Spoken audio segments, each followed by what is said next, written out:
কোনো মতে আমরা আশ্রয় দিই না।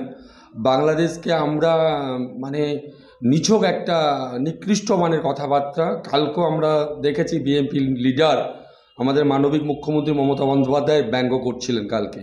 আমি বলতে চাই, আমরা সংখ্যালঘু মুসলিম যারা আছি এখানে, আমাদের জন্য যথেষ্ট বাংলাদেশ। আমি কালকেও বলেছি, বর্ডার খুলে দিন, 15 মিনিটের জন্য বাংলাদেশ দখল করে নেব আমরা। পুলিশ লাগবে না, ফোর্সও লাগবে না। এই লোকটা বলতেছে এই লোকটা নাকি সংখ্যালঘু মানে মুসলমান ভারতের। তো ভাই ভারতের মুসলমানের আগে আমি মনে করছিলাম যে একটু জ্ঞান ট্যান আছে, ব্রেন ট্যান একটু ক্লিয়ার আছে। আসলে শালার ভিতরে আছে ইয়ের সাথে আপনার ওই যে মালায়নের সাথে চলতে চলতে এখন এদেরও মনে হয় ব্রেনটা নষ্ট হয়ে গেছে। এ লোক বলতেছে 15 মিনিট নাকি যদি বর্ডার খুলে দেওয়া হয় তাহলে 15 মিনিটের ভিতরে এরা নাকি বাংলাদেশ দখল করে ফেলাইবে।